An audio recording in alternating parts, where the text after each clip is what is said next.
Pasalnya yang ketiga, saya mau kita membaca ayat yang pertama sampai dengan ayat yang ke-15. Tema saya akan saya ambil pada pagi hari ini adalah tujuan kehidupan. Apa tujuan hidup kita? Sebab musim terus berganti dalam hidup kita. Ayat 1 sampai dengan ayat yang ke-8 berbicara soal proses hidup. Ada banyak hal yang kita alami dalam kehidupan ini, bukan? Dan kita nggak tahu kapan kita akan dipanggil Tuhan. Ayat 1 sampai ayat 8 ada waktu untuk mengasihi, ada waktu untuk membenci. Ini semua proses hidup. Ada waktu untuk memeluk, ada waktu untuk melepaskan. Ya. Ada waktu untuk merombak, ada waktu untuk membawa. Ada waktu kita di bawah, ada waktu kita di atas. Karena itu adalah bagian daripada Allah. Dia yang memegang kendali atas segala sesuatu. Siapa yang bisa mengatur hidupnya? Kita tidak bisa berkata, saya ingin hidup 10 tahun lagi. Karena Tuhan yang mengatur hidup kita. Nah di sini Bapak Ibu kita melihat bahwa semua proses kehidupan ini Tuhan mau kita menyadari bahwa Tuhan itu ada.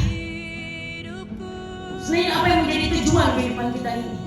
Mari kita lihat pada ayat 14. Aku tahu, kata pengkhotbah yaitu Raja Salomo, segala sesuatu yang dilakukan Allah akan tetap ada untuk selamanya. Itu tidak dapat ditambah dan tak dapat dikurangi. Apa tujuannya? Semua yang kita alami dari ayat 1 sampai 8. Apa tujuannya? Dikatakan bahwa Allah berbuat demikian supaya manusia takut akan Dia. Amsal 1 ayat 7, takut akan Tuhan adalah permulaan pengetahuan. Ini tujuan Tuhan. Tujuan kehidupan saudara dan saya di dunia ini adalah supaya kita takut akan Tuhan. Dan Bapak Ibu, kalaupun orang mau marah, kecewa dengan Tuhan, mereka tidak ada seorang pun yang bisa lari dari Tuhan. Kenapa? Karena Dia yang menciptakan segala sesuatu. Makanya pada ayat 11 berkata, Dia membuat segala sesuatu indah pada waktunya. Dan ini yang kita nantikan, Bapak Ibu. Dunia ini tidak bisa memberikan keindahan. Dunia ini tidak akan pernah memberikan kepuasan. Apapun yang sudah Anda raih dalam hidup ini, kesuksesan, keberhasilan apapun, tidak akan pernah puas. Tidak bersifat kekal. Saudara kecewa, saudara marah. Inilah kehidupan. Makanya kenapa kita perlu menyadari bahwa Allah membuat segala sesuatu proses kehidupan kita ayat 1 sampai 8. Ada waktu ini, ada waktu ini, ada waktu ini, ada waktu ini, supaya saudara dan saya sadar bahwa hidup ini punya Tuhan. Dan Tuhan yang mengendalikan segala sesuatu. Tidak ada satupun yang kita buat. Tiap langkah pun satu langkah itu bagian Tuhan, saudara. Manusia boleh berencana, tapi Tuhan yang menentukan. Tapi kalau Tuhan tidak mengendaki, tidak akan ada satupun yang terjadi. Saudara, Tuhan membuat indah pada waktunya, yaitu kapan? Ketika kita akan ada di Yerusalem yang baru. Amin. Yerusalem yang baru. Oh Yerusalem, kota mulia, hatiku rindu ke sana. Semua kita rindu ke sana, amin. Bumi ini hanya sementara, tempat kasih, cuma titipan. Tetapi Tuhan selalu memberikan kita kekuatan dan penghiburannya. Makanya kita perlu Tuhan. Dia membuat semua indah pada waktunya.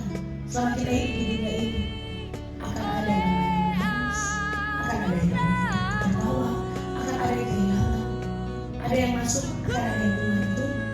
Tapi yang utama di sini, kita perlu ingat bahwa Tuhan izinkan semua itu untuk membuat kita sadar bahwa Dia mau kita hidup takut akan Tuhan. Orang yang hidup takut akan Tuhan itu bukan seperti takut sama setan, Bapak Ibu yang tidak. Takut sama Tuhan itu berarti kita menyadari kehadiran Tuhan. Dia ada dalam hidup kita. Duduk, berdiri, berjalan, berbaring, terbangun, bekerja, di rumah, di luar rumah, di mana saja Dia ada. Kekudusannya melingkupi kita.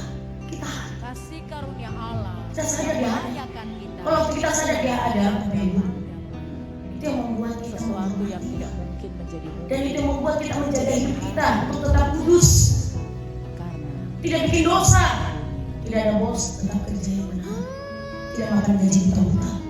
Kita kerja bukan karena Dia masih, kita kerja karena kita mencintai pekerjaan kita. Kalau kita takut akan Tuhan, kita akan menyadari mana kebutuhan dan mana keinginan. Waktu kita takut akan Tuhan, kita menyadari kekudusan Tuhan ada di tengah kita. Itu bukan punya saya, ya. Tidak ada istilah menyogok, tidak ada istilah korupsi, tidak ada istilah nepotisme. Kenapa kita takut akan Tuhan? Semua itu prosedur.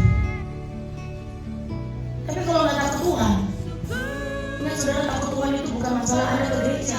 Apa pesan Tuhan yang pada hari ini?